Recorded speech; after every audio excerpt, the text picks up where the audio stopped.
সেদিন তাদের নবী, তাদের পয়গম্বর হযরত মুসা আলাইহিস সালাম ফিরআউনের জুলুম থেকে আল্লাহ পাক রব্বুল আলামিন তাদেরকে হেফাজত করেছিলেন।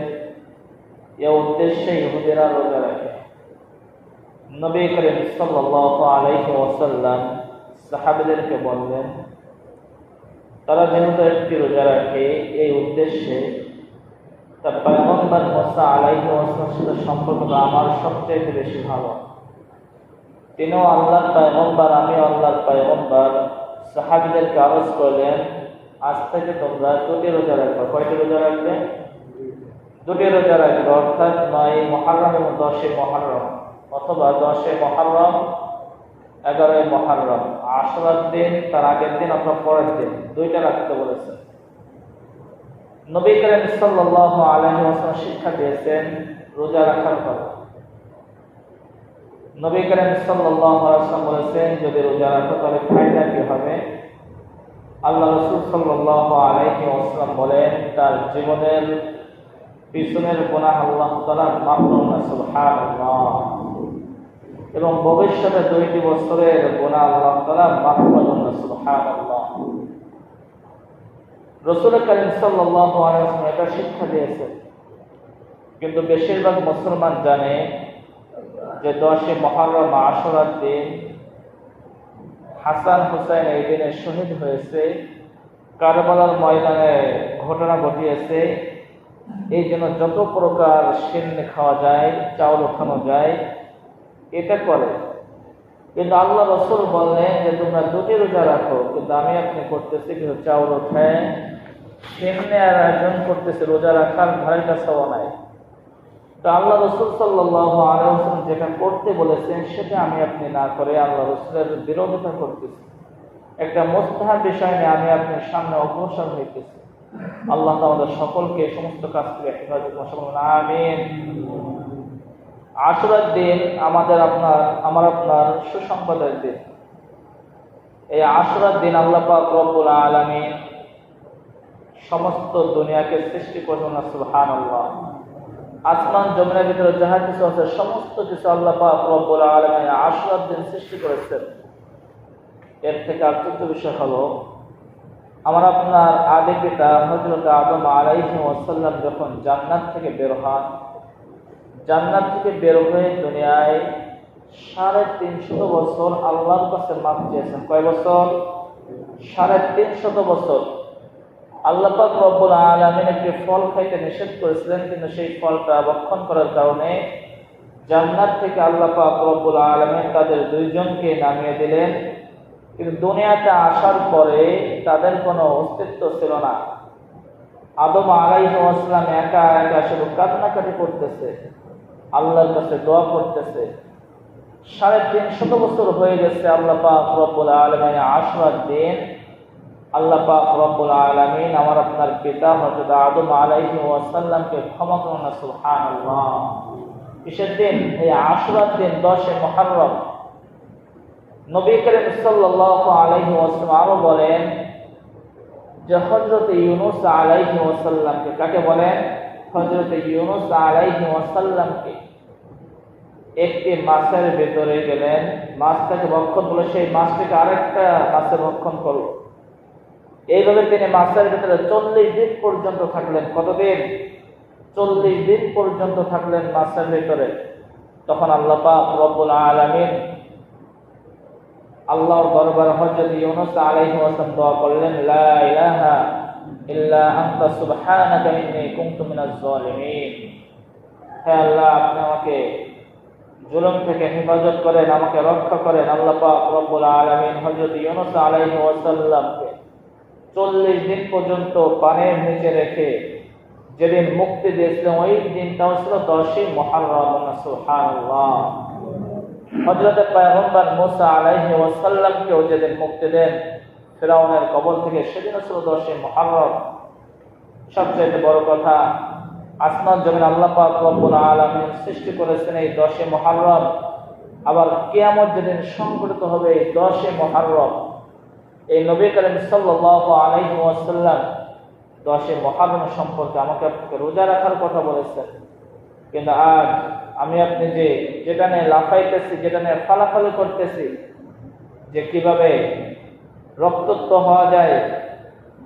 হুসাইন রাদিয়াল্লাহু তাআলা আনহু কারবালার ময়দানে শহীদ হয়েছেন, এই কেন্দ্র করে নিজের শরীরকে ক্ষত বিক্ষত করে রক্ত বের করে, এটা রাসূল করিম সাল্লাল্লাহু আলাইহি ওয়াসাল্লামের শান অনুযায়ী ঠিক না। নবী করিম সাল্লাল্লাহু আলাইহি ওয়াসাল্লাম মরে যাওয়ার অনেক পরের কারবালার ঘটনা, কিন্তু এই 10 মুহররম আল্লাহ তাআলার কাছে অনেক আগের থেকেই দামি, শুরু থেকেই দামি। কিন্তু আজ আমি আপনি সমস্ত কিছু বাদ দিয়ে শুধু হাসান হোসেনের ওটা নিয়েই আমি আপনি ব্যস্ত আছি। আর দেখেন, যারা এই সমস্ত কাজকর্ম করে তারা 5 ওয়াক্ত নামাজও ঠিকমতো আদায় করে না। আল্লাহ রাসূল সাল্লাল্লাহু আলাইহি ওয়াসাল্লাম মুসলমানদের জন্য লাল পোশাক পরিধান করতে নিষেধ করেছেন, কিন্তু যারা হুসাইনের কারবালার ঘটনা নিয়ে লাল পোশাক পরিধান করে দোকান থেকে টাকা পয়সা উঠে বাজার ঘাটে বারে বারে গিয়ে এই যে একটা গুনাহের কাজে লিপ্ত হইতেছে, একটা গুনাহের কাজ না, যেখানে রাসূল করিম সাল্লাল্লাহু আলাইহি ওয়াসাল্লাম লাল পোশাক পরিধান করতে নিষেধ করেছেন। হুসাইন রাদিয়াল্লাহু তাআলা আনহু কারবালার ময়দানে শহীদ হয়েছেন, রক্তে রঞ্জিত হয়ে গেছেন। এই জন্য আমাকে আপনাকে 10 মুহররম লাল পোশাক পরিধান করে বিকাল হইলেই শরীরে রক্ত বের করতে হবে, না হলে আমি আপনি মুসলমান থাকবো না। এটা তো শিয়াদের আকীদা, আমি আপনি তো শিয়া না। তারা আলী রাদিয়াল্লাহু তাআলা আনহুকে নবী মানে, আমার আপনার নবী হযরত মুহাম্মদ সাল্লাল্লাহু আলাইহি ওয়াসাল্লামকে নবী মানেন না। এখানে তারা ভুল বোঝাবুঝি করে যে আল্লাহ পাক রব্বুল আলামিন আল্লাহ রাসূলকে জানিয়ে দিয়েছেন যে হুসাইন রাদিয়াল্লাহু তাআলা আনহু শহীদ হবে, তাহলে কেন হুসাইন রাদিয়াল্লাহু আনহুকে নিষেধ করে গেল না যে তুমি ওইখানে গেলা না? আল্লাহ পাক রব্বুল আলামিন যেটা করেন সেটা করবেন। এই জন্য রাসূল করিম সাল্লাল্লাহু আলাইহি ওয়াসাল্লাম বলেন, তলাবুল ইলমি ফরিদাতুন আলা কুল্লি মুসলিম।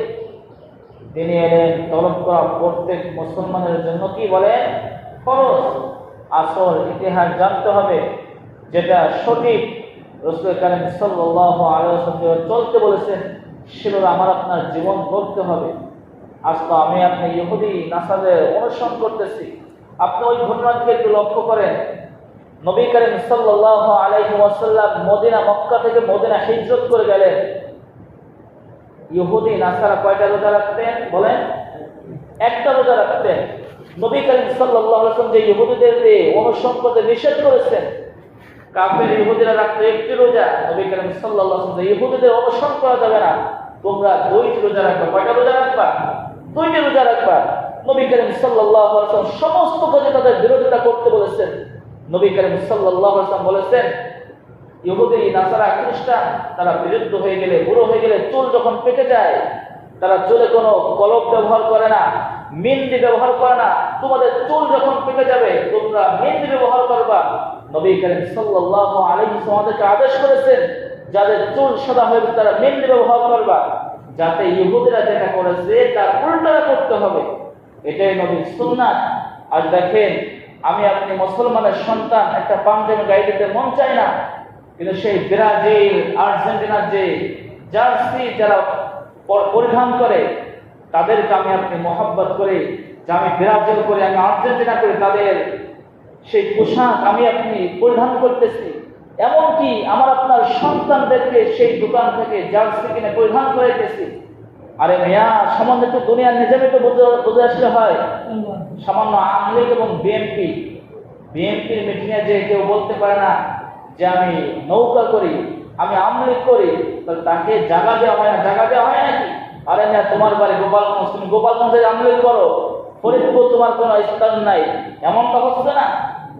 যে রাসূল করিম সাল্লাল্লাহু আলাইহি ওয়াসাল্লাম সুন্নাতকে আঁকড়ে ধরতে বলেছেন, পাঞ্জাবি পড়তে বলেছেন, মেসাব করতে বলেছেন, সে সমস্ত বাদ দিয়ে আমি আপনি আজ ইহুদি নাসারদের কালচার গ্রহণ করতেছি, তাহলে সেই কাল কিয়ামতের ময়দানে কি রাসূল আপনার জন্য সুপারিশ করবে নাকি? দুনিয়ার এই বিবেকে যদি বুঝে আসেন, কেউ জামাত করে বিএনপির লোক দেখতে পারতেছে না, বিএনপি যদি করে জামাতটাকে দেখতে পারতেছে না, সে আমাদের অনুসরণ না। তা আমি আপনি যে ইহুদি নাসারদের খ্রিস্টানদের কালচার গ্রহণ করতেছি, আল্লাহ রাসূল কি আমাকে আপনাকে সুপারিশ করবে নাকি? কখনোই সুপারিশ করবে না। এর জন্য নবীর সুন্নাত তরিকায় জীবন গড়ব ইনশাআল্লাহ। আল্লাহ তো আমাদের সকলকে কর্মগুলো আমল করার তৌফিক দান করুন। যা সুন্নাত তরিকা কবরের জন্য সুন্নাত করে।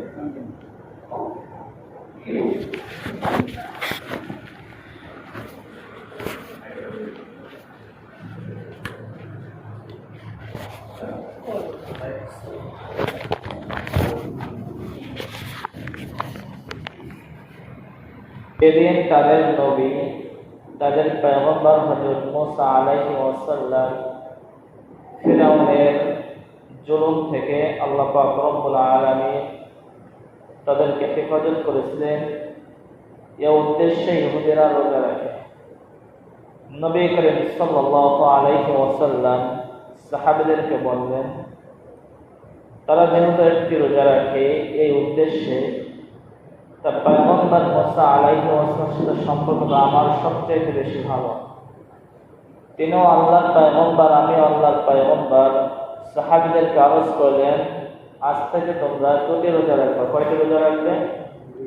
দুটি রোজা রাখবে, অর্থাৎ 9 মুহররম এবং 10 মুহররম, অথবা 10 মুহররম 11 মুহররম।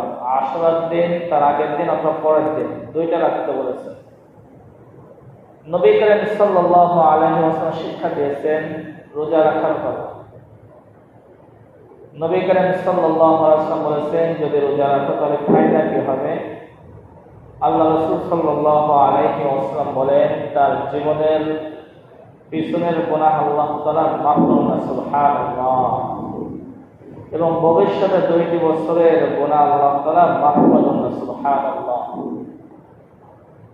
রাসূল করিম সাল্লাল্লাহু আলাইহি ওয়াসাল্লাম এটা শিক্ষা দিয়েছেন, কিন্তু বেশিরভাগ মুসলমান জানে যে 10 মুহররম আশুরার দিন হাসান হুসাইন এই দিনে শহীদ হয়েছে, কারবালার ময়দানে ঘটনা ঘটিয়েছে। এই জন্য যত প্রকার শিরনি খাওয়া যায়, চাউল খাওয়া যায়, এটা করে।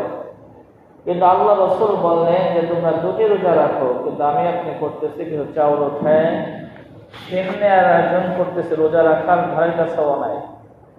তো আল্লাহ রাসূল সাল্লাল্লাহু আলাইহি ওয়াসাল্লাম যেটা করতে বলেছেন সেটা আমি আপনি না করে আল্লাহ রাসূলের বিরোধিতা করতেছি। একটা মুস্তাহাব বিষয় নিয়ে আমি আপনার সামনে অগ্রসর হইতেছি। আল্লাহ আমাদের সকলকে সমস্ত কাজ থেকে হেফাজত করুন, আমিন।